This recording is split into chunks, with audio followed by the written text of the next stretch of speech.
Hello, everyone. Good afternoon. Greetings from Cairo. Welcome to the session TS 3.4, the MENA grant enhancing the agriculture water productivity in MENA. So MENA is a region that is highly vulnerable to climate change. It is a region which is already arid, being in the mid-latitude region in the high pressure belt. And so this is a region which is highly vulnerable to climate change and also the direct and indirect effects of climate change, specifically on the agri-food system. Agriculture is the mainstay of the livelihoods of people in many parts of MENA. Although there are other sectors of economy, agriculture still remains the livelihoods of most of the people. But water scarcity is a great factor that limits agriculture production and productivity in a changing climate context and also under a changing economic context.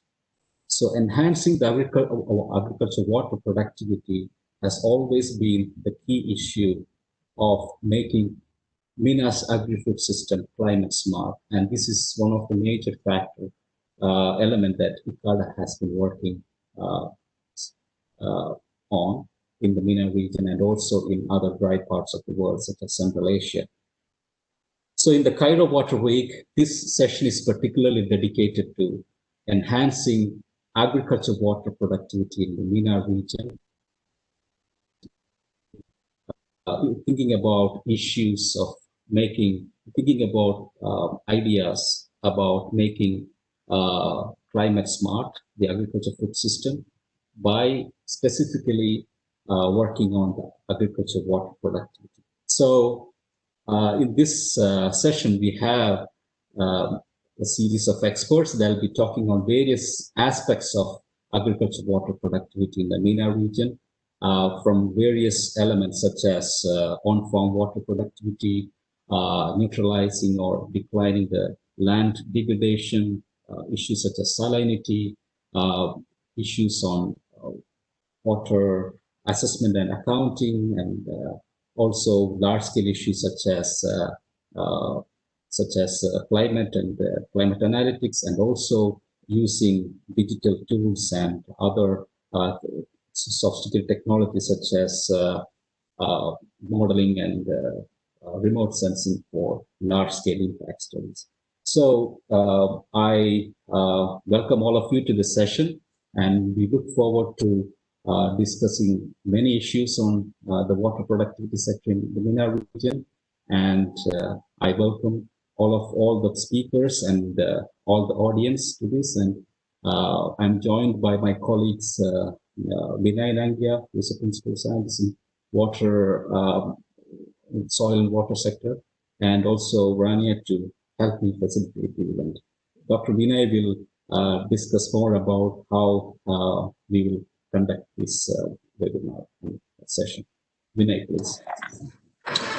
Thank you, Ajit. So welcome to the audience, and I just want to lay out some rules for this webinar. We have 2 short preliminary presentations of 5 minutes each by high-level panelists, and then we have 7 technical presentations of 10 minutes each. But I would advise the presenters to stick to 7 to 8 minute time limit, so that we have some time left for question and answers towards the end. And I would also request all those who are wanting to post their questions to type them in the Q&A chat box, and keep your microphones muted for those who are not presenting. And with that, I would like to introduce our first speaker. It's my pleasure to introduce Jack Wary, who is the Deputy Director General for Research at ICADA. He has vast experience in Mediterranean crops and cropping systems. He led the development of innovative modeling and prototyping of cropping system methods that are now widely used in the field. He served as Executive Secretary of the European Society of Agronomy and Chair of the Farming System Design Networks, among other appointments. With that, I pass on to Dr. Jack Wary. Thank you, Vinay. I hope you can hear me. Hope it's okay, and you can see my screen. Okay, so I will briefly introduce how, I mean, in the context of this session, how we are working now in ICARDA and with our colleagues from other centers to develop new activities, new programs in the context of the one CGIR, which is a combination of all CG centers, which are now coming to become one entity. ICARDA is one of these centers, and we are especially involved in developing, integrating, and scaling innovation for dryland agriculture. The CGIR is just in the context of its defining its new mode of working for the 10 years to come. So I just give you an extract from the draft of the research, innovation and strategy. And I have highlighted here things that I think are really relevant for this session.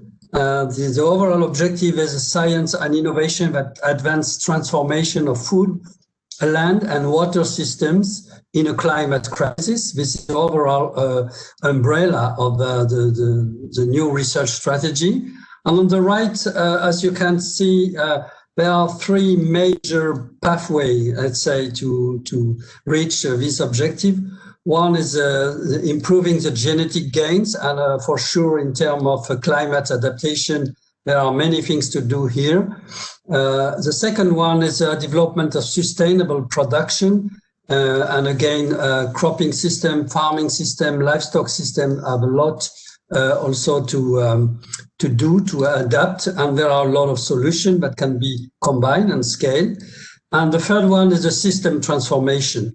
Meaning not only working on a specific innovation, a specific modality, or at a specific scale, but really triggering together with stakeholders a global transformation of the land and water systems. And as you see, water is one of the important aspects. And this also indicates how food systems transformation is driving the whole research agenda. Just to raise it, and it may be a discussion, the big question we still have is what will be the place of the MENA region in this future portfolio? In MENA region, ICARDA and other centers are in, I mean, we have to recognize that if we want to work on a climate smart agriculture, there are very different challenges, very different solutions, and also different, let's say, opportunities from the existing innovation and with new partnership, depending on the availability of water. And here are the 4 types of agro ecosystem on which we work, which are more or less dependent on rainfall or on groundwater.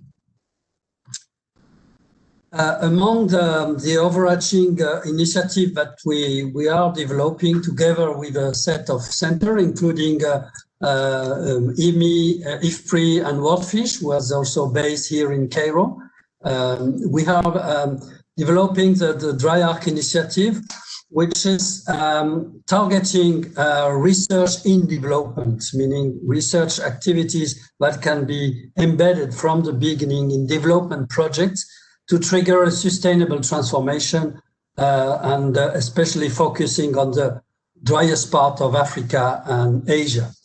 This means, as I said, research which is only a part of a global development effort.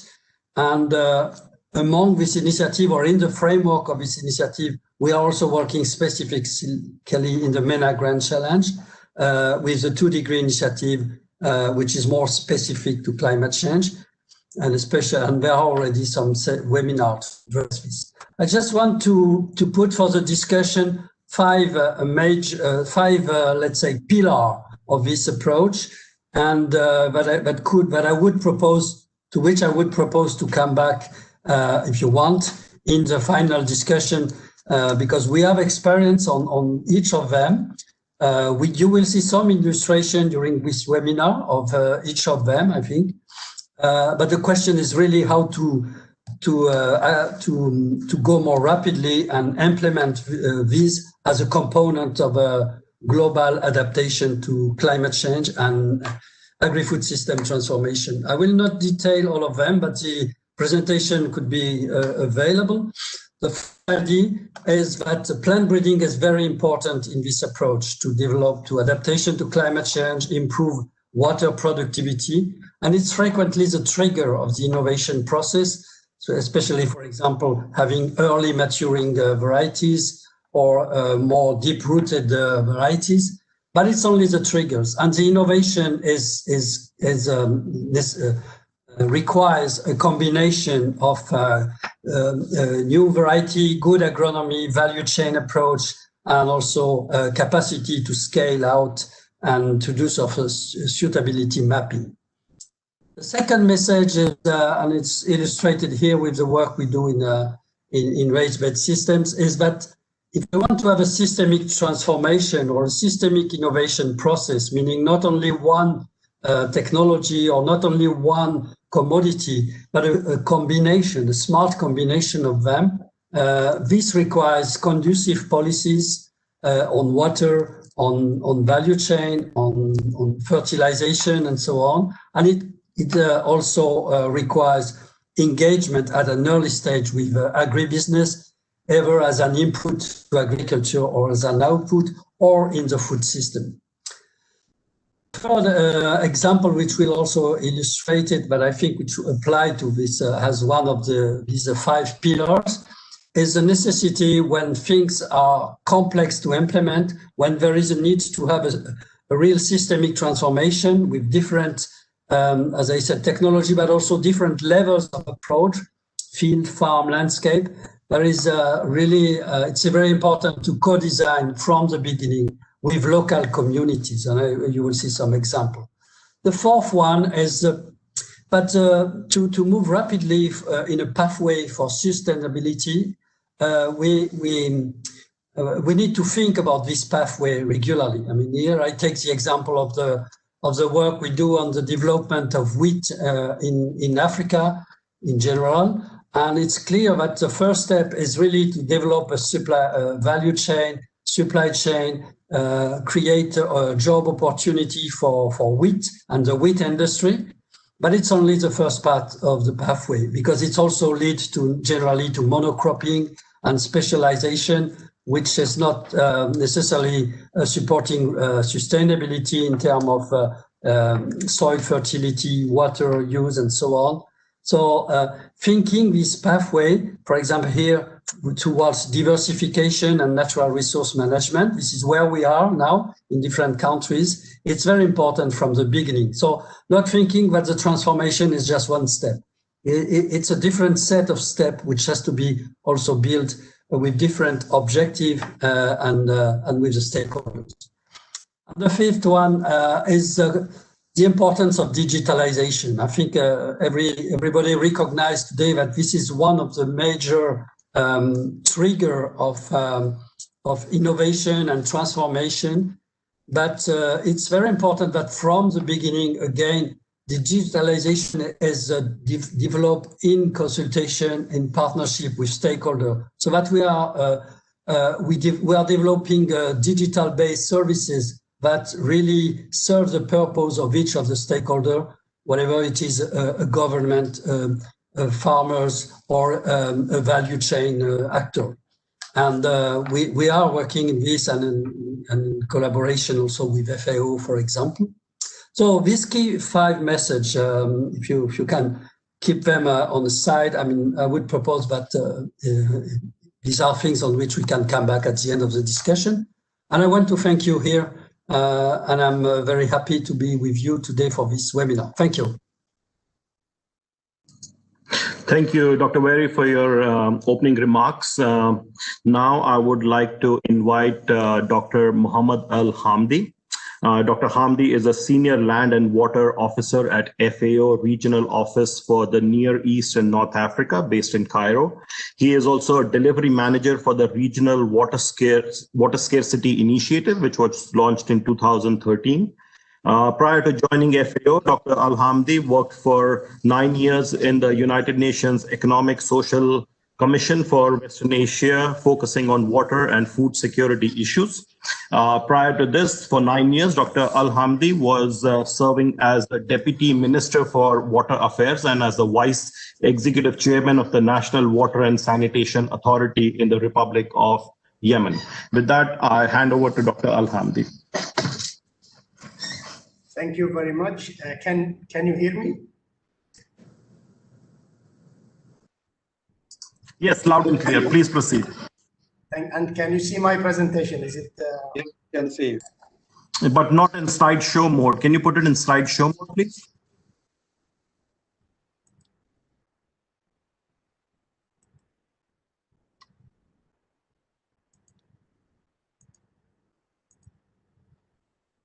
Is it clear now? Yes, please proceed. Yes. Thank you very much, and thank you for the invitation extended to me to participate in the opening of this session. Today, I will give an overview of the regional initiative on water scarcity in the Near East and North Africa region, and I will focus more on the process of the initiative as a platform for collaboration and partnership.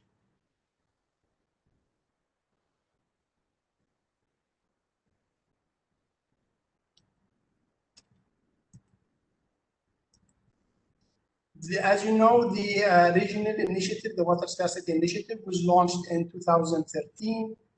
And by doing so, FAO committed to supporting the MENA countries towards more water sustainable agriculture.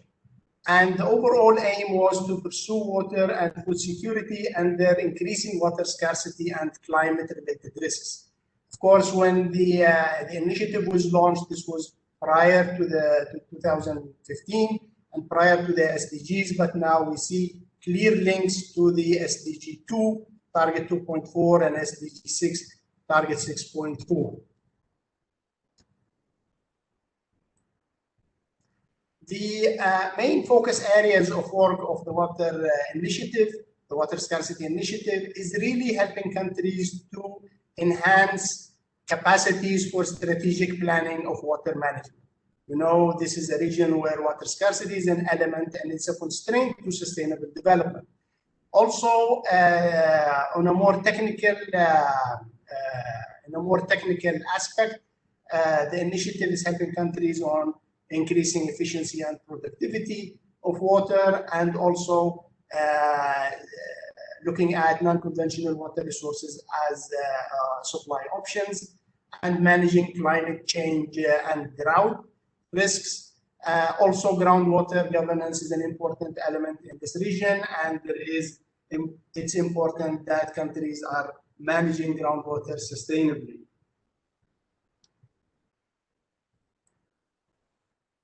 From the very beginning, the Water Scarcity Initiative was actually developed on the basis of a thinking process that focused on collaboration. There was a collaborative strategy that was actually developed before the initiative was launched, and the collaborative strategy identified knowledge gaps and pressing issues when it comes to water. And then the operationalizing of the strategy was in the form of a collaborative platform at the regional level. In fact, in 2013, when the initiative was launched, there was a partnership pledge where 17 agencies, organizations, and this includes almost all the institutions working on water in the region, including ICARDA and including IMI, etc. They all committed to their willingness and interest to work together towards helping countries of the region overcome the challenges of water scarcity. And between this pledge was signed by all the partners. However, between 2014 and 2019, the main focus of the Water Scarcity Initiative was mainly on the normative work, helping countries to establish critical mass of capacities on the tools and approaches for strategic planning of water management. This includes, for example, water accounting, water productivity, food water nexus, cross-sectoral policy coherence, and of course working with in partnership with bilaterally with all or most of the organizations. With ICARDA, for example, we're working on the ET network, with ESQA on water productivity and aqua crop and capacity building there, and also with EMI on water auditing and water accounting. There has been a lot of partnership that has gone on a one-to-one basis. And during the 2019 Land and Water Days, the conference here in Cairo, the regional Land and Water Days, the idea to revive the collaborative platform was initiated. And since then, we have had, we have been working together towards developing a practical modality for collaboration. And it's really simple when it comes to the objectives of this collaboration.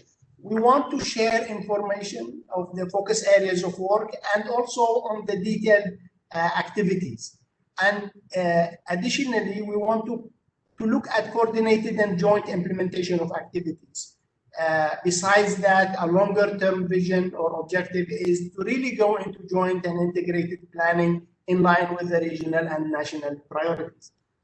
Of course, these are simple, but it's very difficult to actually operationalize. Since 2019, since the Land and Water Days until now, we've been working together with many of the organizations, trying to find out a modality, a concrete modality that would be simple, that would not create a burden, an additional burden on everyone, but it facilitates the communication and collaboration objective. And here we have reached, we have concluded with the modality that to establish 4 working clusters. And these clusters are resilience and climate change adaptation, water productivity tools and analytics. This is the second cluster. The third is on non-conventional water resources, and the fourth is on water governance. And this has been done or developed on the basis of a mapping exercise of all the work program of all contributing agencies or involved agencies, where we have the detailed plans at least for 2020 and 2021. In the coming few months or weeks, the clusters will be holding their first meetings, and we are hopeful that this will lead to enhanced cooperation and collaboration, leading to more effective delivery of assistance to countries in facing water scarcity. And you can see that this table is just an example of the first working cluster, but we have similar for all the clusters where you show where we have the data and information on all the activities, details of it, and who is doing what.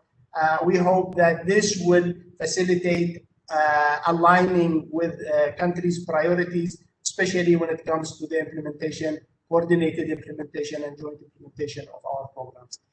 With this, I conclude, and I will be ready to answer any questions that you may have.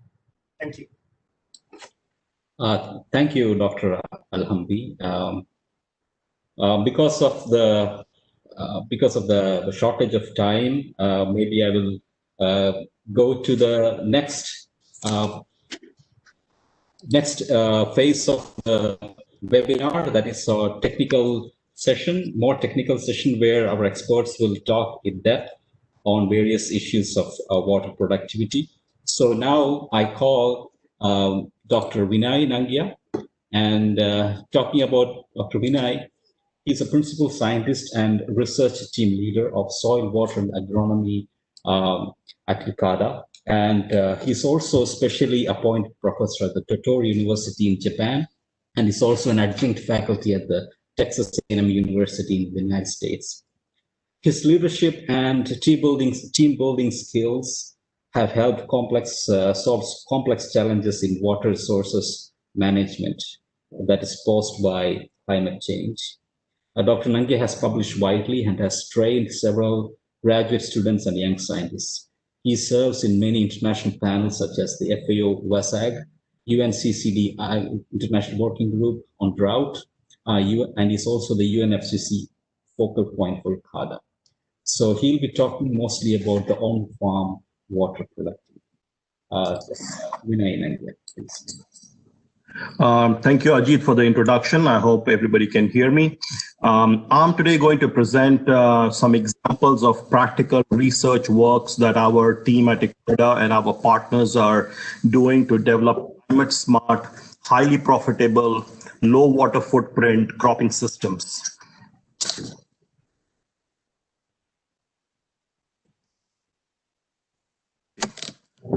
To get started with, in the dry areas where lack of connectivity to electricity is sometimes a factor for farmers not opting for growing water saving cash crops and instead growing rain-fed cereal crops, what we are trying to do is ICARDA in partnership with MIT and Gen Irrigation and INRA, our national partner, we are introducing what we call the ultra low energy drip irrigation systems. These systems need about 83% lower activation pressure as found in the lab conditions and can run on very small solar powered irrigation pumps. So this can lead to about 40% saving in the cost of irrigation systems and gives ability to produce drip irrigated fruits and vegetables by rain-fed cereal producing farmers because they were not connected to the electricity grid. So this is the solution for those who are unable to adopt water saving technologies. Here is some results. These results are based on last 3 years of trials in Morocco, and they show that the emission uniformity of these drippers is about 80%, which is considered to be excellent as per the American Society of Agricultural and Biological Engineering. In terms of pressure, you see in field, we saw significant lowering in the operating pressure. And for the same amount of water delivered, there was 74% saving of energy per unit water applied. Now, switching gears a little, I want to throw some light on another piece of work that we are doing. ICARDA has been conducting research on genotype environment management interactions and at ICARDA research stations, mainly to optimize the interaction between the water and the fertilizer application to come up with the rates that are best for the farmers. And what we do is, since water is a limiting factor of production in the dry areas, we are aiming for maximizing water productivity and not land productivity. And mostly modeling approaches in conjunction with field trial help generate scenarios, thus saving time and resources for us. Now, another example of an emerging field of research that we are very interested in is in places such as central India, where average rainfall is over 1,000 millimeters, but it falls over a short period of time, over 3 months. Farmers usually produce marginal cereal crops such as soybean, wheat, and what ICARDA is doing is developing climate smart cropping systems to maximize the overall resource use efficiencies of such systems. So what we are doing is we are comparing different cropping systems, including cereal legume rotation, intercropping, zero-till, raised bed planting, agri-horticulture systems, etc., to find cropping system that is most beneficial to the farmer. Here, these are just recent pictures of the trial, how they look like this week. And here are some results to show that by harvesting the rainwater and applying it as supplemental irrigation in conjunction with zero-till and broadbed, we found that it to be very beneficial to the crop as well as to the system productivity. And land utilization index production efficiency also increased significantly by introduction of supplemental irrigation, zero tillage, and the crop establishment methods. Now, this is more relevant to the audience coming from the Mediterranean countries. This is an example from Morocco. In Mediterranean climate of Morocco, we are trying to introduce short duration, high value spring crops to increase the system productivity. So we tried to introduce bean, chickpea, onions, and quinoa, and they were planted in between two paired rows of winter seeded lentils a month before harvest. So compared to the traditional rain-fed winter wheat system, relay cropping of spring crops in early maturing lentil varieties offer opportunities for higher income for the farmers, as you can see here. The system level margin of lentil onion system was about $11,000 per hectare compared to what the farmer practices and earns $600 for lentil alone. With that, I will conclude my talk. I was trying to rush to save some time. And so these are some examples of the research being conducted by ICARDA and our partners to develop climate smart, highly profitable, low water footprint cropping systems. And now a poll will appear on your screens to ask you about situation of diversified cropping systems in your respective countries. So please participate in this poll. Thank you. Thank you, Vinay, for this nice presentation. And I would like to use this time. I mean, if anybody has any questions, they can ask via chat box, and also use this time to respond to the question, the poll question put by Vinay. So I'll wait for 10 minutes, 10 seconds, or. Thank you, Ajit. We are waiting for response. Please participate. Please give us your insights. Why do you think all those scientists think it's a wonderful idea to have diversified cropping systems? Why is it that adoption is not being to the mark in your respective country?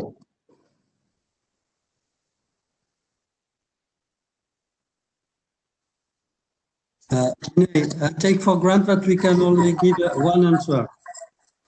Yes, unfortunately. I wish I would have put all of the above or something as a fifth option. I think it's interesting to see what is the priority one. The poll has ended now. Thank you so much for your feedback. And to catch up on the lost time, I would like to introduce our speaker, who is Dr. Amgad El Mahdi. He is a regional water solutions specialist of ICARDA. He has many of IMI, I'm sorry. He has many years of experience in the water accounting and assessment, information management. His experiences involved providing low-cost solutions to sustainably manage water and land resources for water and food security. He is also a recognized international water.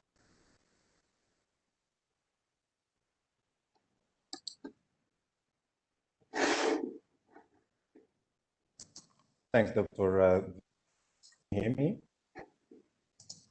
Please go ahead. Yes, I can hear you. Thank you. So today I will try to cover with you an idea about WILI program, as we call it, or Water, Land and Ecosystem program, and how it addresses the key challenge that being identified by Jacques and Ajit at the beginning, and also Binay as well, and Dr. Hamdi.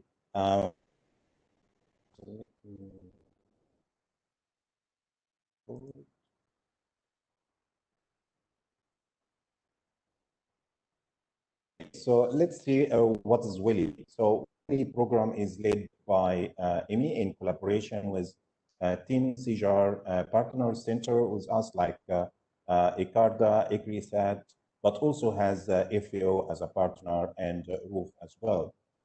And the main idea for that is really to work on a consortium approach to look at integrated solutions to sustainable agriculture and natural resource management.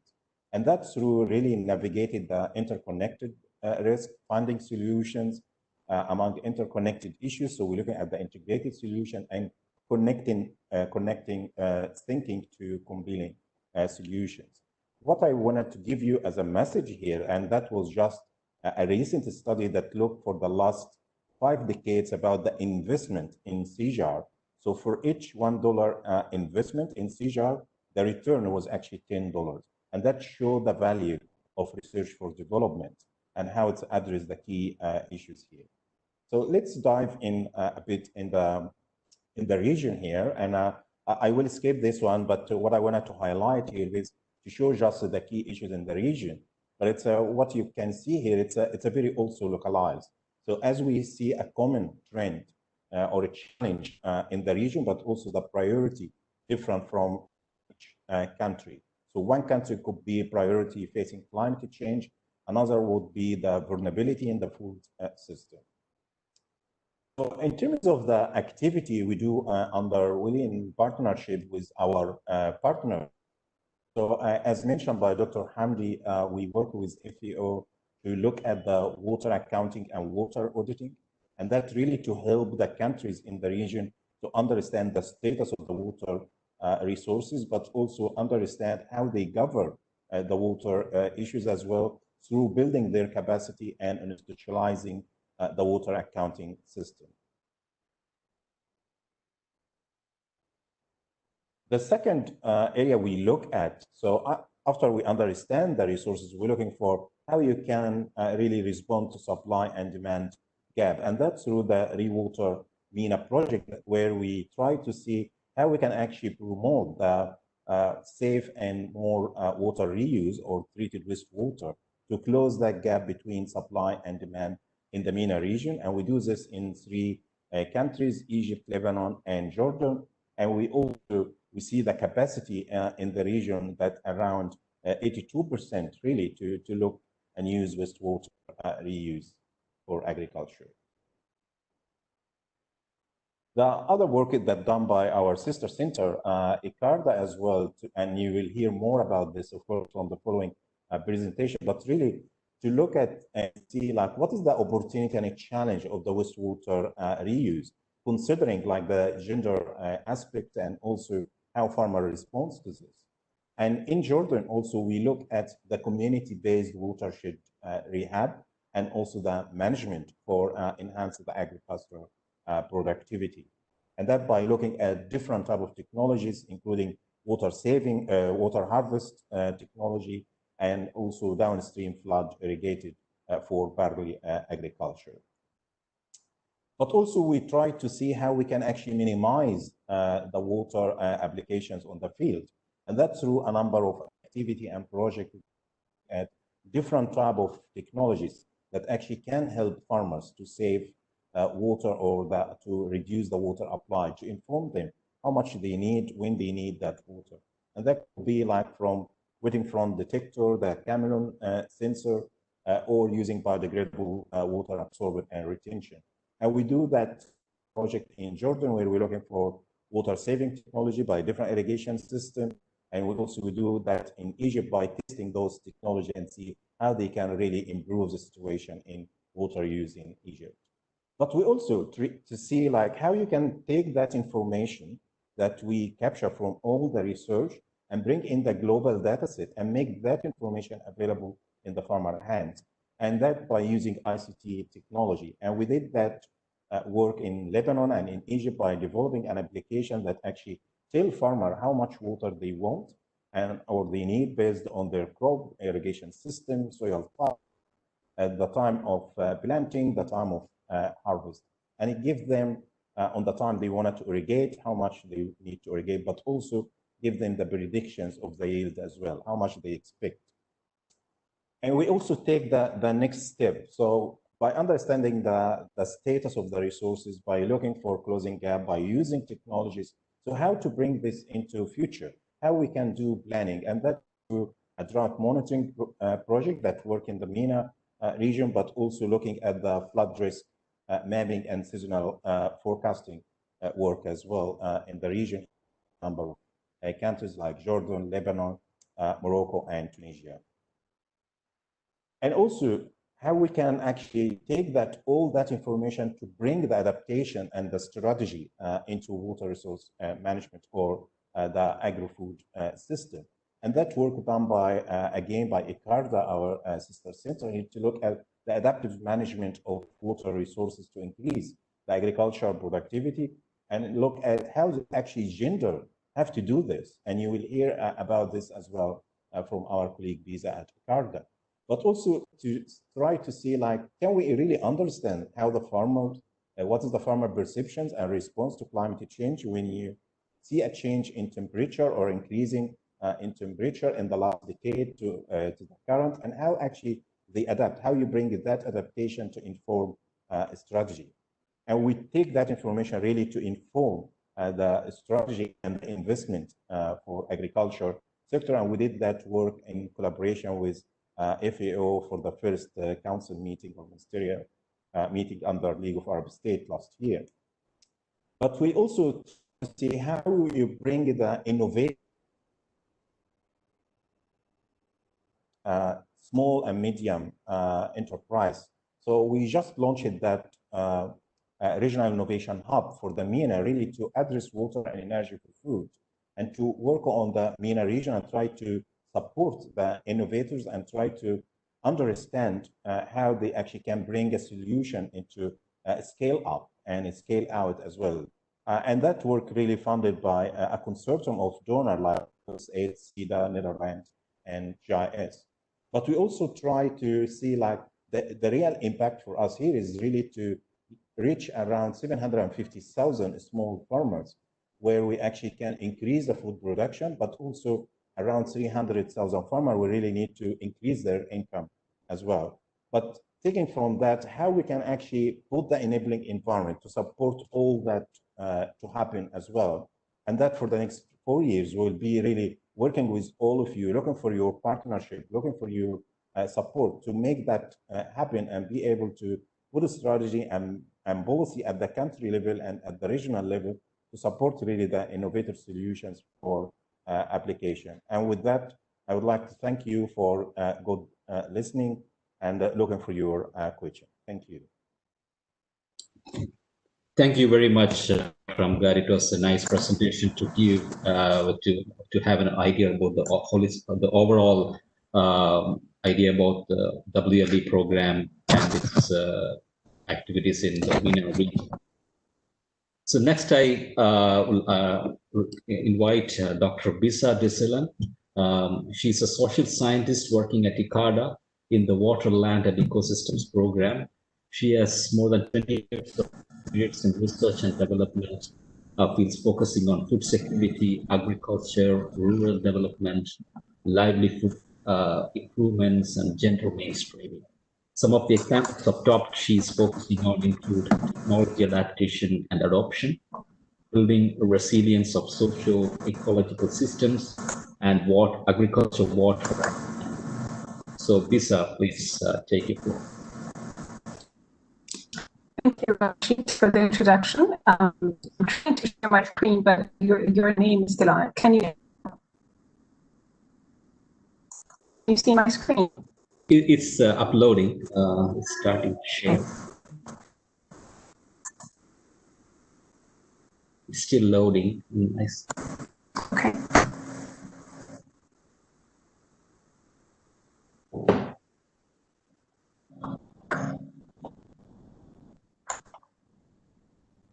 Is it working now? Not yet. What about others? I don't know. It's not showing yet. It's starting to spare. Yeah, and it's showing as poor internet connection by the presenter. Okay, I can. 1 second. Let me see if. Maybe you can turn off your video. Yeah, I can see it now, Bissa. You can see it now? Yeah. Excellent. Okay. So it's better to turn off your video, I think. Yeah, I think that's a good idea. And can you switch to slideshow mode, please? Yeah, I'm trying to get to the.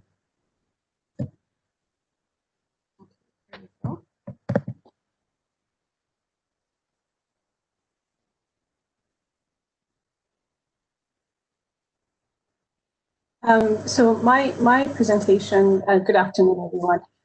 My presentation will focus on, will take you a little bit off the biophysical one and focus on the socioeconomic aspect of adopting climate smart technologies.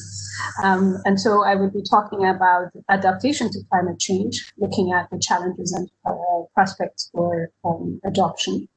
And for this, I will be drawing on a couple of studies that we had done here in Egypt, in Kafusher. For sure, we all agree, and based on the presentations as well that we've had earlier, climate change definitely has, it's an unfortunate reality that has a huge impact on agriculture. And the most vulnerable ones are, in particular, the small-scale farmers, who are also at the same time the ones who are adopting climate smart technologies at a very low level. And this I say in comparison with larger agribusinesses and such. One of the common explanations given for this low level of adoption is the willingness of farmers to adapt and to adopt technologies. And the other one is the fact that farmers are not as aware of climate change and the effects that it has on climate change. We did a couple of studies here in Kafusher, and one of them focused on, it was funded by WWD, the one that Alga was just referring to a little while ago. It looked at the adaptive management of water resources to increase agricultural productivity.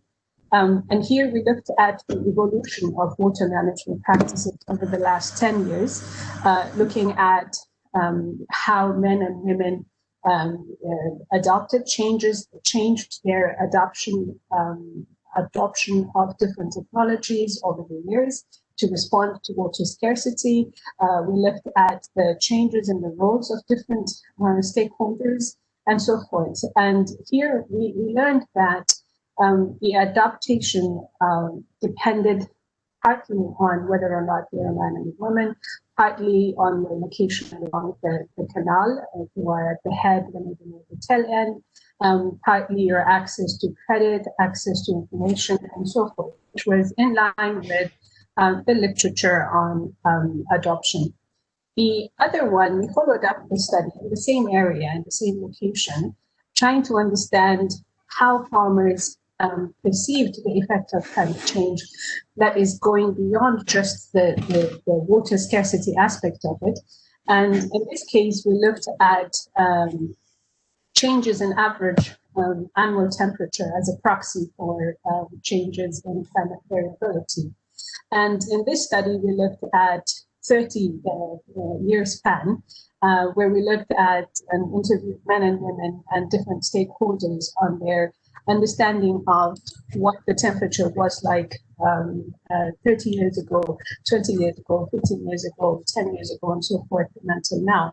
And also how they responded to these changes, how they understand it, how they responded to it, and also their future prospects, and what do they think will happen in the future. And in this, we learned that their understanding really is much broader than the water scarcity, which comes up oftentimes as the most dominant effect of climate change. And here, depending again with the age and education and so forth of the different respondents, we learned that their understanding really is much broader. And here they included issues of salinity, issues of pests and diseases. Of course, water scarcity was one of them, but we learned that they had a broader and deeper understanding of the challenges. So we conclude that based on these two studies, at least we concluded that farmers are willing to adapt depending on their access to these technologies, depending on their knowledge of these technologies and so forth. And it's not because they don't understand the effect of climate change. They are the ones who are actually living through it and understand it better. But there are bigger pictures, bigger challenges that are more systemic that limit the adoption of climate smart technologies. So here the target, as we have envisioned it and understand it, is building resilience of the social ecological system. So it's not just the environment, the water and the soil and so forth, but also the communities. Like, how do we build the resilience of the community itself to respond to these shocks that are related to climate change? And overall system as well that limits the interconnectedness of these different components. So here I've tried to capture this in this schematic presentation to show that it's not the adaptation to climate change does not occur in a vacuum. That yes, the farmers, the characteristics of the farmer matters, the age, the sex, the education certainly matters. Their capabilities, including their access to land, their finance and so forth, access to water, depending on where they are on the canal and so forth, matters. But it goes far beyond that. Like, for instance, the social norms learned are very influential in terms of influencing a farmer's decision to accept climate-smart technology. So, for instance, the case in point is the use of marginal water, like treated wastewater, or it could be saline water, like the perceptions that revolve around it, the perception of the roles of men and women, who should be doing what, and how these roles have evolved over the time. We learned, for instance, in the study that I was referring to earlier, that the roles have been changing over time with mechanization, with crop choices, with changes in the planting period, with changes in the labor market, changes in the market of the different crops themselves, and so forth. Also, the institutional aspect of it in terms of which agencies are willing to do private agricultural credit and who is eligible to access it. What are the roles of the different CBOs and who can be a member and benefit from, for instance, subsidized fertilizers or certified pesticides and so forth to deal with the effects of climate change and the changes in temperature and so forth. And then again, at a broader scale, markets are also very important. And here I refer to both the input and the output markets, the regulations that are around them, like regulation on pesticides, regulations on fertilizers, and the quality control. All of those affect, again, how farmers respond and how we build the resilience of communities, the resilience of the whole social ecological system. And blanketing all that together, again, is the bigger policies and the bigger frameworks within which all of these interact and are interconnected. So going back to the topic again of the challenges and prospects, what I want to emphasize through this short presentation is that adaptation to climate change and adoption of climate-smart technologies does not happen in a vacuum. Even though the climate-smart technologies do a great job and are available, and there are tons of them out there that could solve many problems, the socioeconomic and cultural context also matter.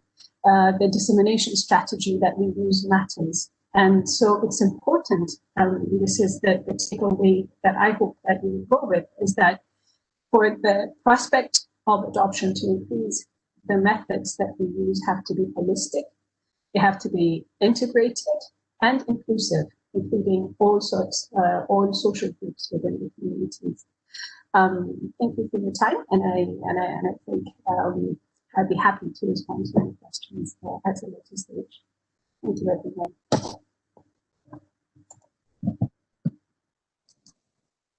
Well, thank you so much for that lovely presentation.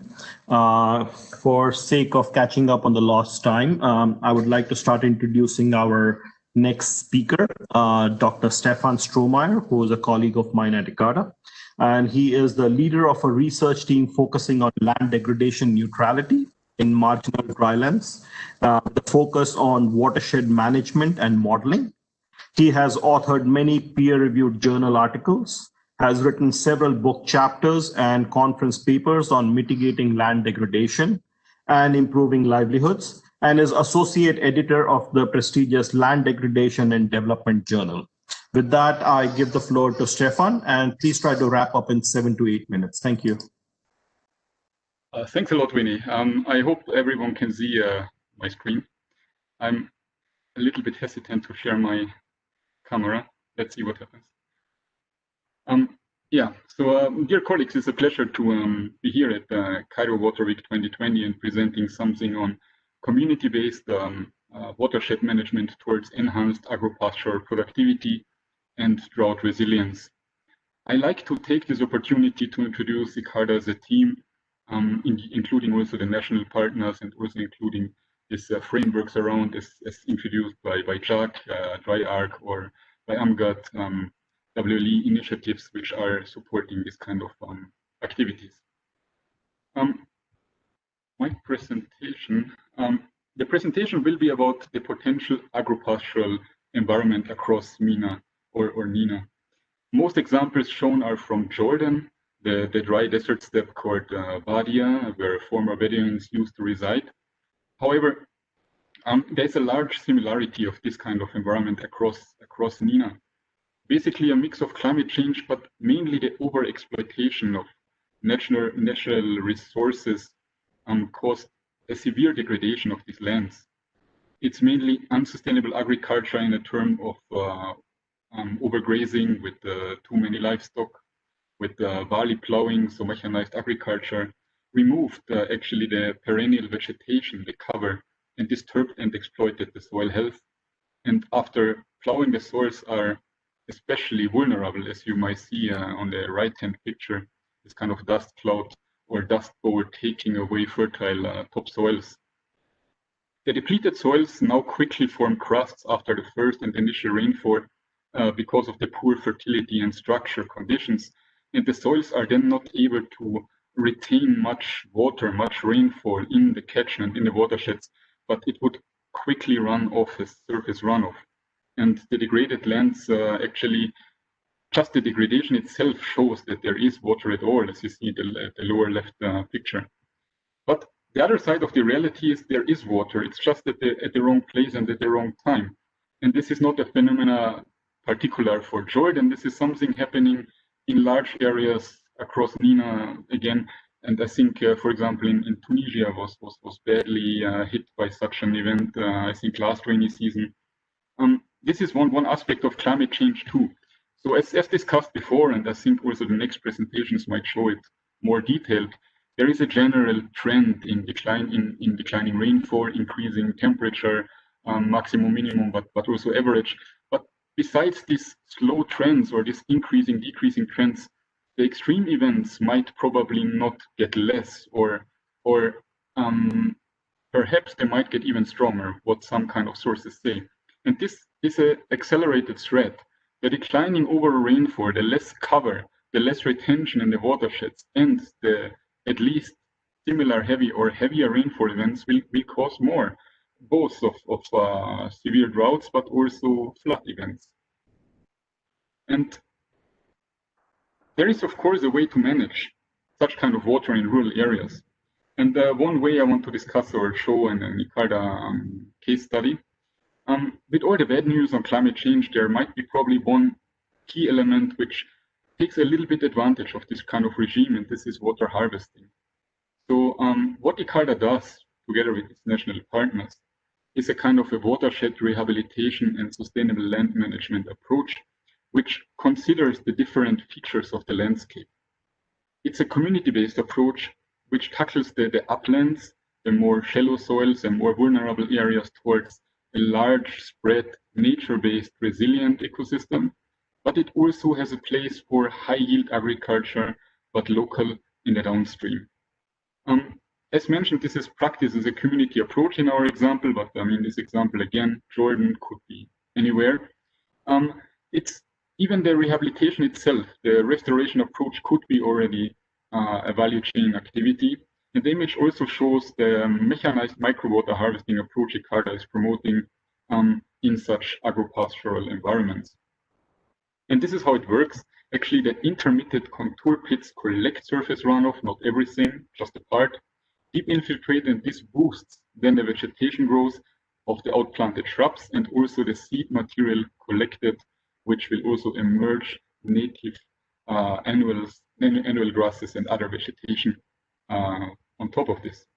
So we try to make certain monitoring. I don't want to go too much into detail, but just to say, we try to better understand these kind of processes for example, for outscaling to more diverse or complex environments. This is very often a bottleneck of outscaling to large areas, certain technology, that the technology is more specific, tested for a place. But since we try to understand, try to model, and try to predict outscalability, we need also to understand what happens in the field. And here we looked on different aspects of the soil, water, plant processes in a hill slope transect activity. So one output, for example, is this map, which shows us that our micro water harvesting is able to bridge soil water for a full year. This boosts the shrubs, this boosts the vegetation locally, while it also, let's say, minimizes the risk of failure of rehabilitating such an area. So the figure itself shows on the y-axis the slope, the hill slope transect. On the x-axis, it shows the soil moisture over time. The blue lines actually in the pits show sufficient soil moisture across the year, even some deep percolation of water when soil moisture exceeds the field capacity of the soil. So it means it might even lead to some deep percolation of water, groundwater recharge. Groundwater can be used elsewhere at more suitable agroecologies in the downstream for irrigated agricultural land. So another way of showing it, and not going too much into detail, but it basically says that the water is captured and stored in the soil and taken for transpiration, for plant transpiration, instead of pure evaporation from the bare surface of the soil, from open standing water. So we give the evapotranspiration part a higher transpiration part to enhance actually the water productivity and to produce something meaningful out of it. And besides these figures and images, the most important part is for sure the benefit, the livelihood to the people. So this is where then the agropastoralists would benefit from. This is a view over our restored watersheds in the uplands. Very quickly switching to the lowlands, this is what we do in the lowlands, is a kind of flood irrigation based agriculture approach. It's called MARAP. It's an ancient technology, but optimized through newly designed spill dam and spillway system, seedbed preparation, and also working on proper cereal varieties. This shows how this MARAP works. It shows actually after runoff event, the water stored in different chambers for deep infiltration, boosting then agricultural growth. And the pictures below, you need to imagine this barley yield was achieved around 5 tons or even more, was achieved with 130 millimeter of rainfall in this area. And again, this kind of agroecosystem is not specific to Jordan. This exists in vast other areas. So while covering only a few percentage of the watershed, producing around the same amount of barley as it would be done in the entire watershed, and therefore saving inputs in maximizing total biomass, including also the upland rangelands. Also shown just as NDVI trends, you see the clear actually figure is high NDVI response in the MARAP close to 1 shows very healthy biomass production. And this is actually the last slide to conclude this community-based agro-pastoral watershed management. It shows on the right side a picture of having the restored versus the degraded landscape at the same point, at the same time. I think it speaks for itself, but the key messages to take is that the community-based watershed rehabilitation and sustainable land management enhances overall the production, but the benefits are shared across the community. So it's not someone lucky or unlucky with a certain parcel in a certain place. It also cross-fertilizes between upstream and downstream, so it is as a whole enhanced. And it is more resilient to shocks and buffers up at the site, on site, but also off site, for example, for flooding and in the downstream areas. So this is a short overview of agro-pastoral watershed management. And these are the partners, and I'd like to thank you for your attention, and I'm happy for some questions after the presentations. Thanks a lot.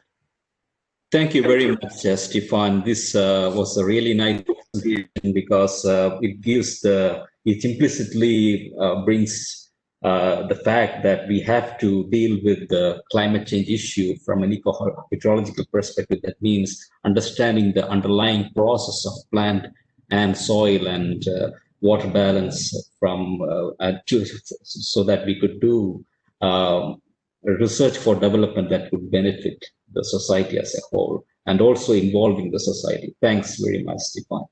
Our next speaker is Dr. Akmal Parminoko from who's also working in ICADA. And talking about Akmal, he's a senior scientist at ICADA with over 15 years of experience in natural resource management, with current research interests in knowledge management to promote sustainable land management, land degradation, reducing land degradation, and reducing climate extreme events such as sand and dust storms, and also effects of climate change in agriculture. He will be specific. He has a vast experience in soil salinity, which is a very important region in the Middle East and North Africa, and also other parts of the world where dry areas are found.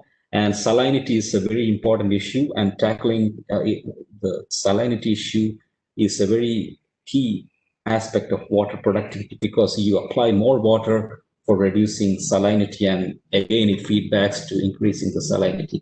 So Akmal will touch upon the soil salinity issue. Welcome, Dr. Akmal. Please take the floor. Yes. Hello, dear participants. I hope you can see me. Just switch this on just for a short moment, just to say hello to you. And then I switch it off so it doesn't interfere with presentation. If you can hear me well, then I continue. Now we come back with the watered area with irrigated agriculture as a continuation of the previous presentation. And here what I tried to do is to bring some studies which were done by ICADA team and our partners on in every location, with a little focus on some countries, and then slowly jump into the approaches to monitor whatever interventions we do on the ground. So just trying to check if I'm switching from. Can you see the next slide? Okay. So a brief outline of this presentation, little background, challenges, and interventions which were done in Iraq, and some monitoring efforts there. And then we jump back to the similar situation which we have in Uzbekistan on checking how we can monitor indicator, in this case is a soil salinity, to check impacts of different interventions. And brief background, I think everybody is quite familiar who is living or doing some interventions in dryland agriculture, which is mainly concerned with irrigated agriculture, that we have very high evapotranspiration and very low rainfall to allow to leach salts from soil profile, and irrigated agriculture, which is existing in many countries. Soil salinity concerned with it is affecting more than 70 countries, and approximately, by all the estimates, it is always changing, of course, and hopefully it will not increase more than 20%. So global irrigated agriculture is put as affected by soil salinity. And when you dig literature, you always see well-known examples spanning from Central Asia, where I'm presenting this presentation today for you, concerning with two big rivers of Aral Sea Basin, Nile Delta in Egypt, in India, Pakistan, Indo-Gangetic Basin, Indus Basin, and then all the way to Iraq, where I'm presenting some examples. So the challenges which we have with soil salinity is, if you talk about affected area, it's enormously high in some areas it's very low, but in affected areas, sometimes it can go up to 75%, as an example in Mesopotamia, affecting more than like a couple of million hectares. And if you talk about Central Asia, especially in lower reaches of Amudarya or Sirdarya, higher percent of areas are affected. Sometimes it's 50. In some places, it goes all the way up to 90%. And if you look at the economic effect of it, farmers usually in affected areas are able to use only a small percent of land not affected or slightly affected by salinity, affecting also the productivity, receiving maybe only half of the potential yield. And consequently, we have economic impact in terms of millions of US dollars, for example, in Iraq and Mesopotamia case 300 million per year as a result of salinity. In Central Asia, if you look only from soil salinity, we can reach up to almost $1 billion per year because of half of the productivity is wasted. So as a straightforward intervention we usually have is putting drains, right? And here is the example of irrigation project development in Iraq. You can see the image from 1950s where it was before the reclamation interventions were made. So you see red area quite heavily affected by soil salinity. Once you put a network of drainage, it can be open or closed. You see that much improvements, and in late 2010 and afterwards you see very green area in those areas. So just to give an example of how it is currently before and after images, as you see the location of these kind of interventions. Of course, the similar interventions are happening in many places. Open drains we are familiar with, but what do we do after, after it works? But then we cannot always come back and dig deeper, so more water can be let out of the soil profile, and for that we need always proper monitoring. And for monitoring, you can always use traditional methodology. You take a soil sample, or if you want to speed it up a little bit, you can use electric conductivity or proxies of without disturbing the soil, without collecting, so you can get the reading right in the field, is electromagnetic. Or if you are mapping large areas, you can jump into remote sensing. Of course, each approach has its pros and cons, and here we wanted to test electromagnetic induction technique. You run a calibration curve, very nicely calibrated if you have, of course, salinity with slightly saline space locations and highly saline locations. And you can cover, the beauty of it is you can cover like 100 hectare or 80 hectare research farm in one day and have a next day already the map. And here you can monitor the efficiency of such intervention. In this case is a leaching, is a usual practice here in Central Asia in late autumn, or usually it's early spring before planting starts. You can see the effect of leaching, because you can then monitor how much water you want to apply in less saline area. Otherwise, it's happening that with the same amount of water, then you will have to manage large areas of farms, and with climate change, this amount of water might not be enough every time. So here it shows that in places where it was not needed, but you apply the same amount of water because it is available there. So it will help to fine tune how much water you apply per field. Then there is also, of course, a lot of uncertainty. And then here we come into geostatistics, where we can simulate and then reduce the uncertainty level, or at least we can quantify how much certainty we can put to derived numbers. Here, if you do constantly over the same year, over the several years of the same spot, then you can monitor in which direction each spot is changing. By overlaying this, you can always estimate, as you can see in this image, red spots over the last 4 years, or the 4 years which was monitored in this case. What is the trend over this farm? As you see in blue marked areas, there is a tendency that soil salinity is decreasing over the time, but in other places marked with red, there is a tendency or trend towards increasing soil salinity. So you have to keep an eye on those fields or spots within the farm. And with climate change, I think it will be very important that you manage very little amount of water we are receiving at the tail end of the rivers or tail end of the canal, where to direct that water. And you can see also is how much area is becoming quite marginal, where it exceeds, in this example, a threshold of 8 decisiemens per meter. It's, for example, in 2008, it was very little area, but then it started increasing. So it all depends on water or high flow or low flow year, which is which was the case in these lower reaches of Amudarya.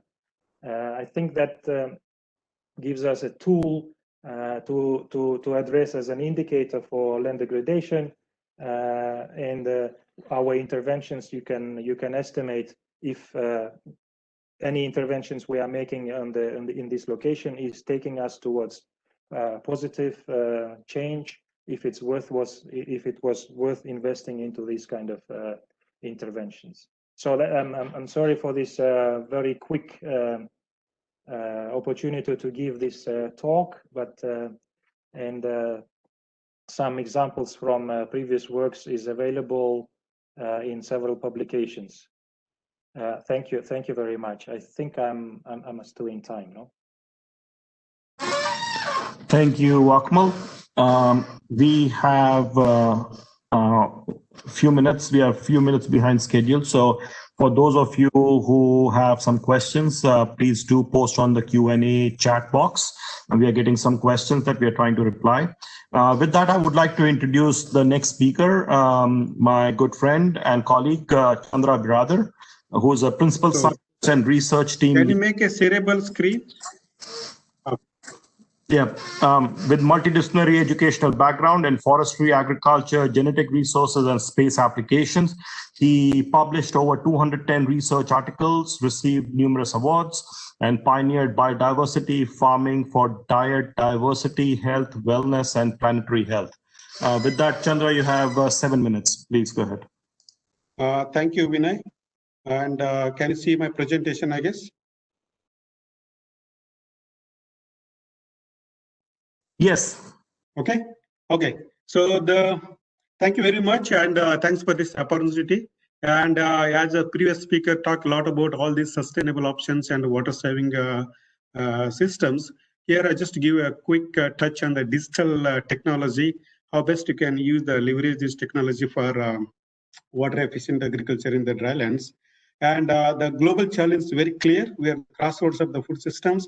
Often we are growing the wrong way and the wrong type of the foods.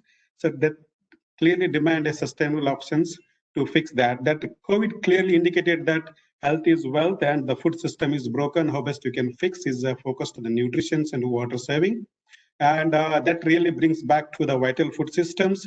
And then look into the current food systems and balance agroecosystems. We are outside the most of the food systems we produce is outside the planetary boundary in terms of water use and efficiency and carbon emissions, and also look into the amount of the water footprint and the carbon emissions.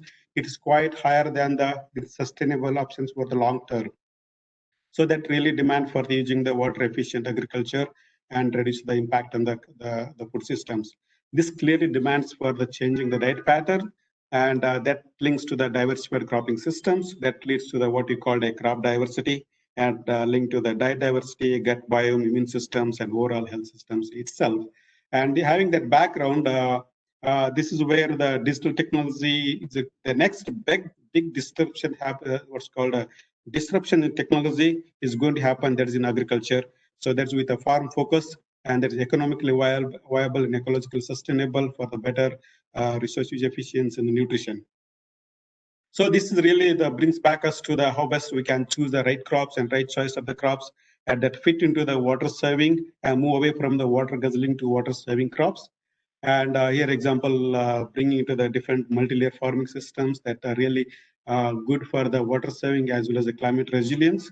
And then just giving a simple example, like during lockdown, is the 8 square feet garden can produce so much of the food, or nearly about 90% water saving. And if we transfer this into the real farming systems, and where the crop rotations going to play the important role, bringing the vegetables and the pulses and other the crops into the main cereal systems that rebuild the soil. And that is what we call the good soil is the basis for the resilience and also bring the more crop per drop. So how is going to happen? And I'm going to show a few of the quick slides here. So what you do in the living labs that need to be transferred that into the mainstream farming.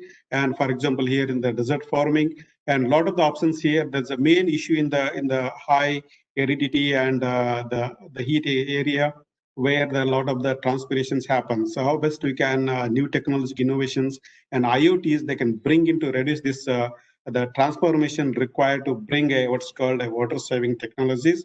As Vinay earlier discussed a lot about the ultra high, the drip irrigation systems, and also like a lot of the cover cropping and also solar farming and food farming combined together.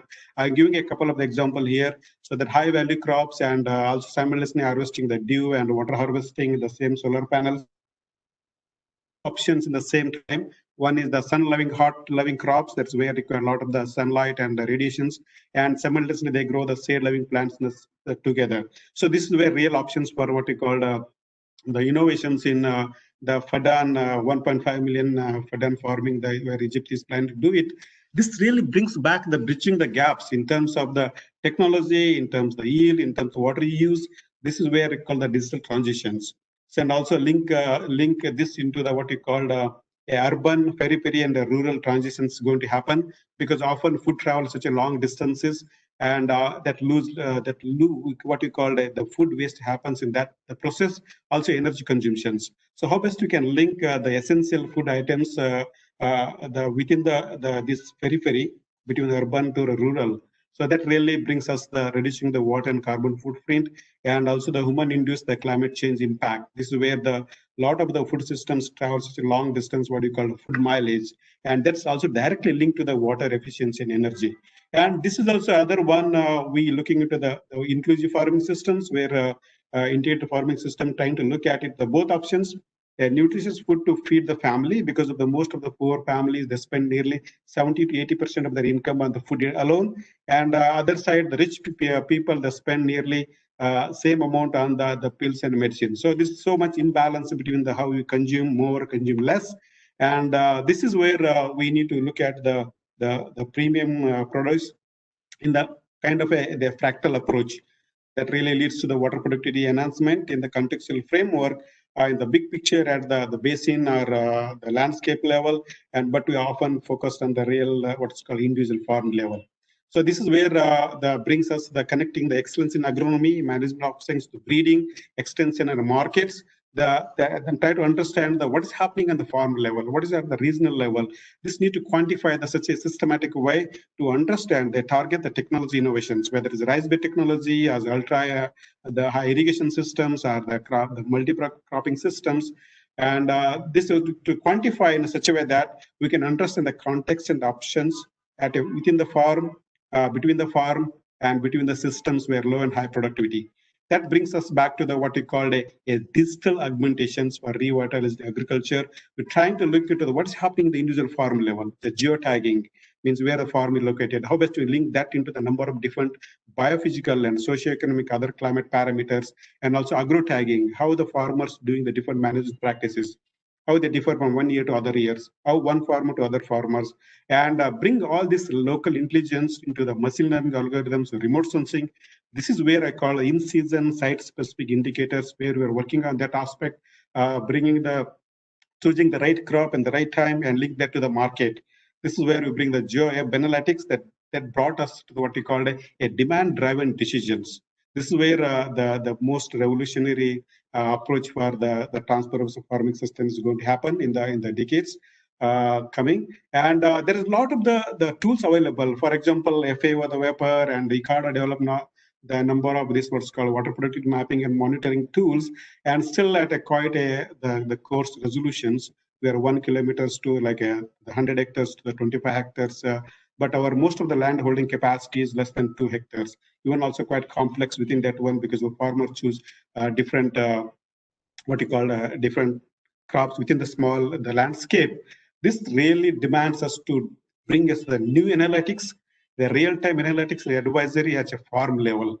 Here I'm just giving the example of the farm in Nile Delta, and looking into the combined the cropping systems and the field crops that's going in the wheat, and in the rotations and without rotations. And that clearly shows that the nutritional level in the farming systems, and the soil carbon and soil health, and amount required, the nitrogen applications and phosphorus applications, and all that predicted farm parameters. This is very critical for the adoption of what's called sustainable land management practices too, and water saving technology. So this is where the world is heading towards in the what called IoT-based big data analytics. And this is used to be a dream. I look at this kind of analytics about 4 to 5 years ago. No, impossible to do it that one. Now we can do this. Chandra, can you start winding up? We are almost out of time. We still have one presentation remaining. Thank you. Okay. So this is where my that brings us that kind of the analytics to the phone and the app services. This is where we're looking towards how best of the transformation in agriculture and water saving. So with that, I would like to conclude that there is still the agriculture is the largest the water users, and there's enough technology innovations that can build the climate resilience with focused on the smart food. Thank you very much for the opportunity. Well, thank you so much for the wonderful presentation. If people have questions, please post them to the chat box. With that, we move to the final presentation of this event, which is by our good friend, Ajit Govind, who is ICARDA's climatologist and also the focal point for the CCAF's research program by the CGIAR. He is trained as an environmental physicist, interested in land atmosphere interactions. He has a PhD from Canada, and he used to work for INRA France before joining ICARDA. Without wasting any more time, I hand it over to Ajit.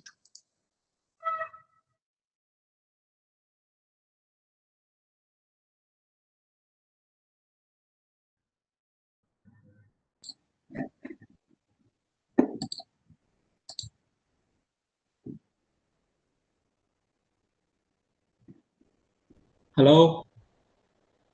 Hi, sorry for the last minute interruption.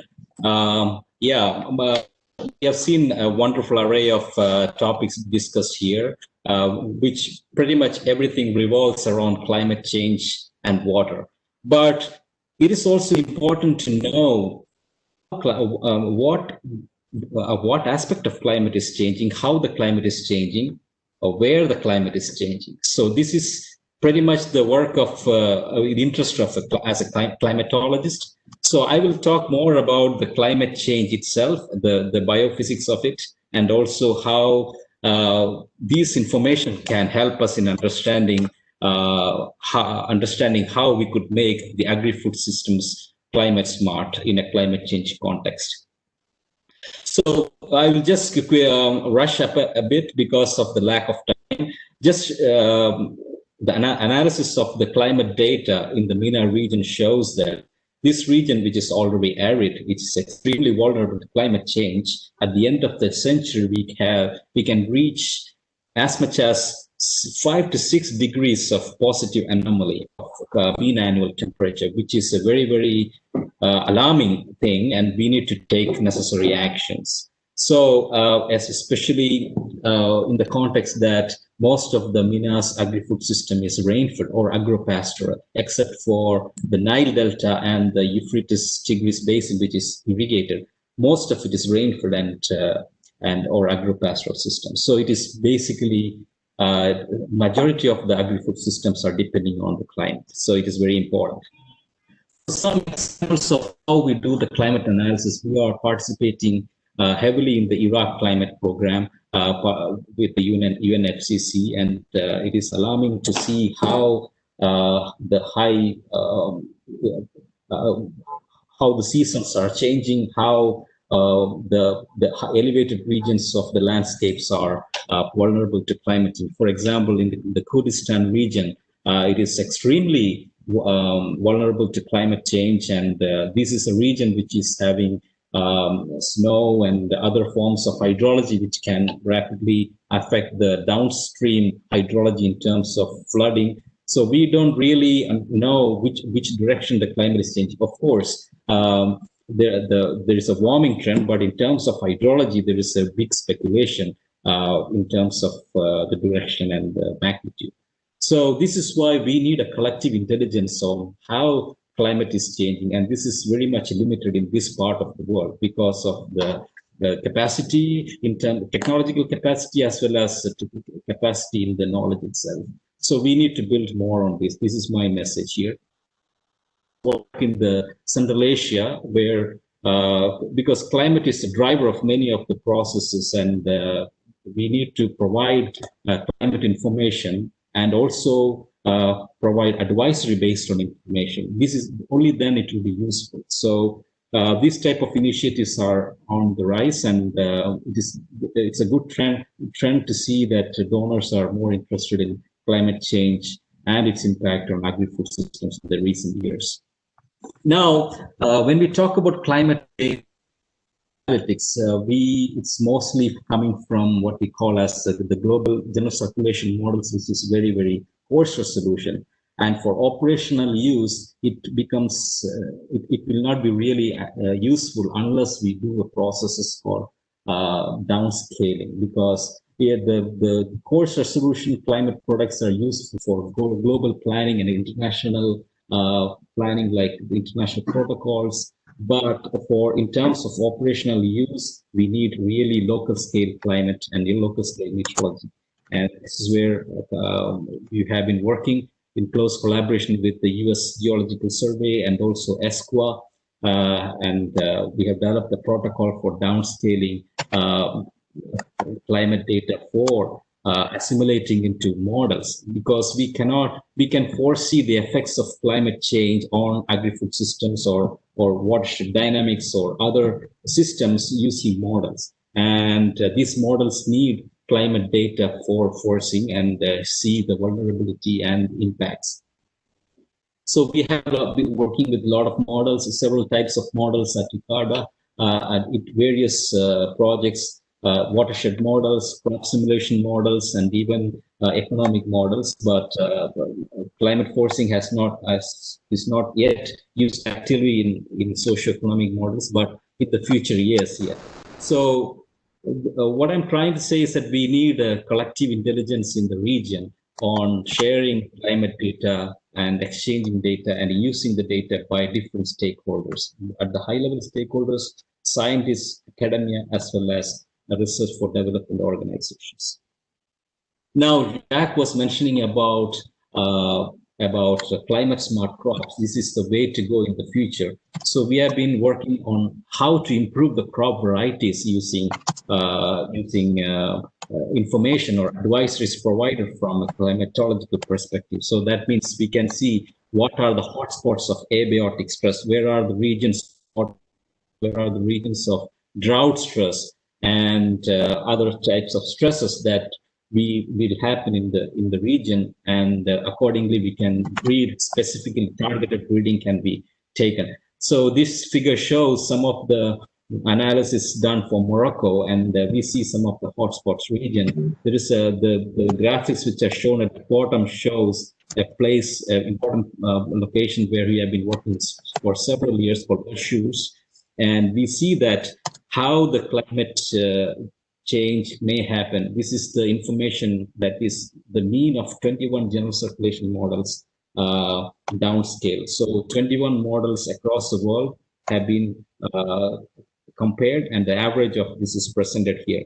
It is very interesting to note that definitely temperature is changing, both maximum and minimum temperature, but also some of the take-home message is that the difference between maximum and minimum temperature is also changing. This is a very, very important thing, because maximum minimum temperature, the range of temperature changing, increasing itself means it implies relative humidity, and it implies more desertic type climate, and it implies more evapotranspiration, and it implies more water need. And that means we have to be prepared for water smart, crops which are smart for water saving. And the top panel shows a declining trend in precipitation. So it's a very clear evidence, because it is the consensus between 21 models which are well established across the world.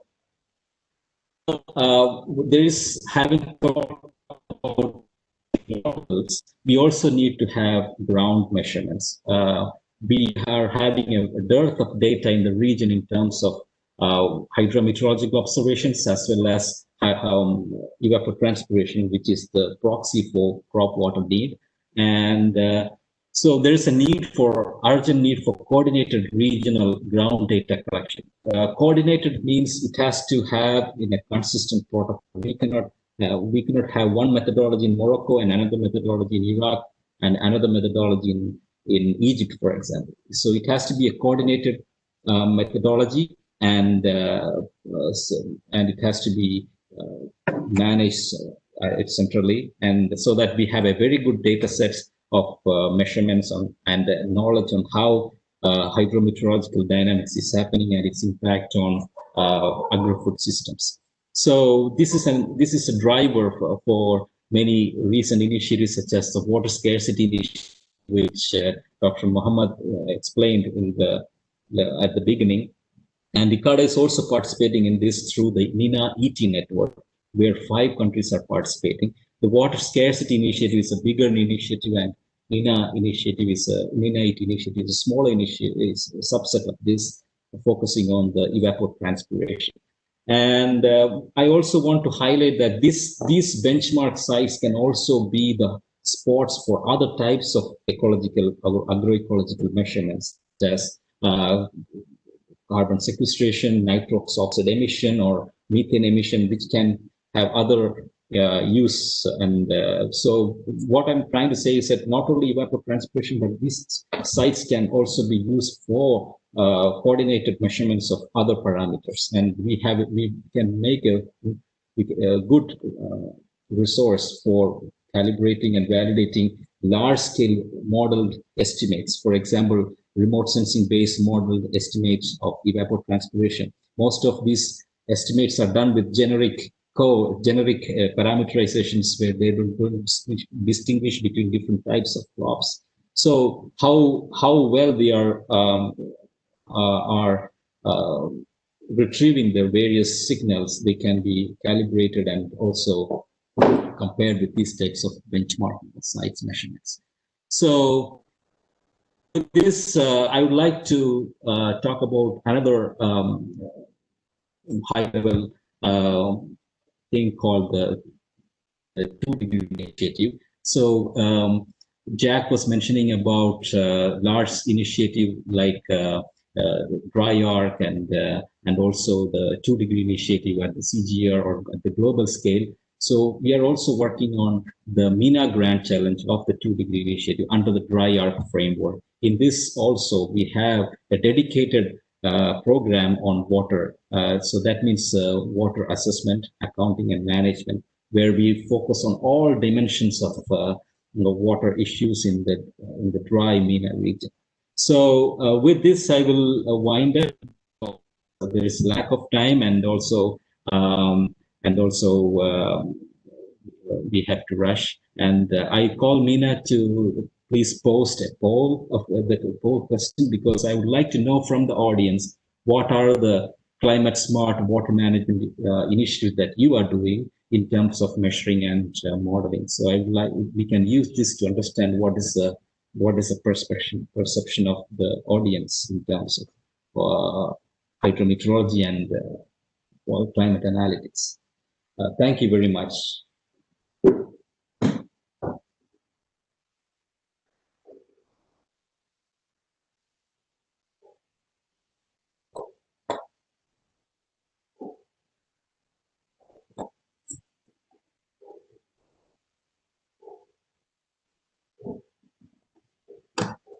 So I think we have 60 seconds more. So I would like to use this opportunity to thank all of you for the nice presentations by the speakers, and also the audience for posting a lot of questions in the chat box. I would now like to call upon the panelists Jacques and Muhammad to kindly steer a brainstorming session, so that if we have time, we can hear some synthesis of the lessons we have learned so far.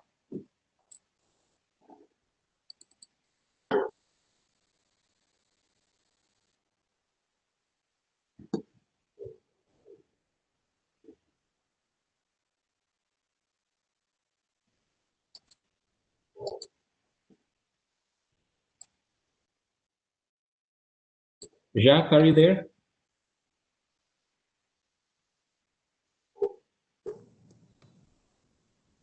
Yeah. Ajit? Yes.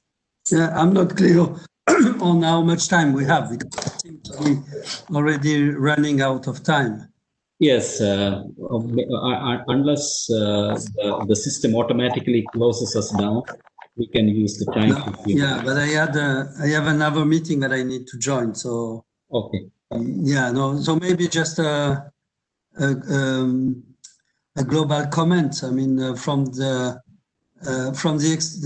presentation we have that we have heard, and from other webinars similar on the similar subject. I mean, the question of water and climate change and agriculture is probably one of the most the hottest topic of the region, and it is not a new subject. So I have the impression that one of the key aspects is that there is still lack of sharing of knowledge, because we have a lot of knowledge, and I would just cite two types of knowledge. It's about the technologies that we can use, and we have had some example of technologies that are not new, some other which are more recent. So sharing information on the technology and what is their climate smartness. I mean, to which extent each of them could have an effect on adaptation, but also mitigation, climate change. So first, I think that's a question of sharing of knowledge and technology. The second thing is on, as you have said, we have a lot of data, we have a lot of models, there are a lot of initiatives. So I think it's also a matter of how do we make this more widely available. And there are different portals. I mean, if we take the example of FAO, for example, the Water Scarcity Initiative, there is already a lot of effort in this sense. But I think it's not just developing platform. It's also ensuring that beside this data, beside these models, we have identified specific services that can be required by someone. And I think services are quite different if you address, if it is for, I don't know, a ministry, or if it is for a group of farmers, or if it is for a private company that wants to develop a specific value chain, for example. So I think we are still far from this digitalization being made available at the right time, in the right format for each of the stakeholders. Which would be my second point. And again, it's here it's more sharing data, but not for the sake of sharing data, for providing services. And maybe the third point is that we need also the problem is to create the conditions for the integration of different technologies, integration of different scales in the approach, and this requires specific funding environment, funding that can favor this.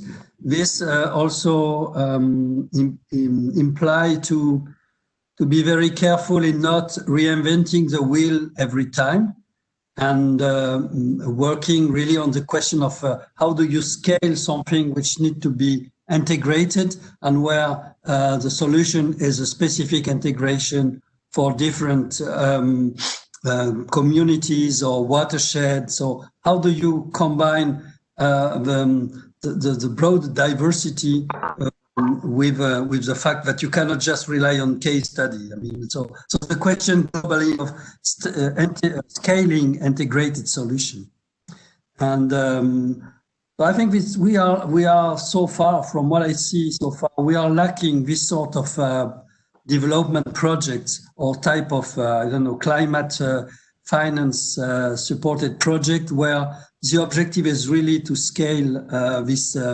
systemic solution across, taking into account the diversity. Thank you very much. I'm very positive on what we can do, but I think we would need to have this conversation with the one, I mean, the one who are really working at this level and working developing a development project and addressing the question of how do you support by specific type of funding this sort of systemic integration and scaling. That's very quite nice, Jacques. Maybe Mohammed Alamgi, do you have any points and thoughts to contribute? Yes, Ajit, thank you very much for giving me this opportunity. I'll be very brief, maybe just 2 points. One is it's impressive what we've seen. There is a lot of research going on. There is a lot of activities from the different partners. We need to take indigenous knowledge into consideration. This region is not only water scarce now, it has always been there. And people have managed in the past to deal and cope with water scarcity. So indigenous knowledge is an important element, and we need to factor that in the research that we do. Another thing is, how do we translate what we've seen, the results? I mean, we don't want our mandate to become only research orientation. We don't want to stop at the research or at the pilot stage, but we really need to go to upscale further. And I can see here that the political will and translating the results into policies that would allow for the upscaling and adoption of all these solutions on the ground is very important. So the legal framework, the institutional setup, the policies, and translating the results into favorable, let's say, policies is a difficult issue that needs persistence, that needs us as technical community to talk to decision makers in a way that they understand, in a way that they see benefits for them personally and also for the country. Let's not forget, politicians are always politicians. So I think it's an important element that we look at the practice and how we translate this into implementable programs that are promoted by politicians and by the policy setting in the countries. We need to work more on that, and of course we need to see the suitability of anything, the adaptability and the suitability of anything that we propose. I can see that there is understanding from the countries, from the when it comes to climate change and the impacts of climate change. They can see it, but they have not really reached a point where they're willing to invest in order to try and resolve it. They are waiting for the donors, for the big funds to do that on their behalf. I'm talking about mainly this region and in our countries in our region. So that is my message, is we really need to try and convert this into appropriate and suitable policies so that we can upscale whatever solutions that are appropriate to deal with climate change. Thank you very much. Thank you very much, Mohammed. The point regarding the indigenous technology is very valid, and I think it's very important. I think the presentation by Stefan, he himself mentioned that it is an old technology, and scaling up that technology has been very successful. So specific and it's proven technology over millions, thousands of years, and so that point is very, very important and vital. And thank you very much, Mohammed, for that nice suggestion. I call Vinay to conclude the session and give. Well, thank you so much, Ajit. It was wonderful listening to all these thought-provoking presentations, and we had very good attendance as well as participation in the poll. So I thank all the people who stayed back till the end. We have exceeded the time limit by a few minutes, but the good attendance of the audience definitely is an indicator that people found it to be very interesting and useful to stick around. So thank you so much. And with that, let's conclude this session. Thank you. Bye-bye. Bye. Thank you. Thank you. Bye-bye. Have a nice evening, all of you, if you are in this time region. Otherwise, have a day ahead. Thank you. Thank you.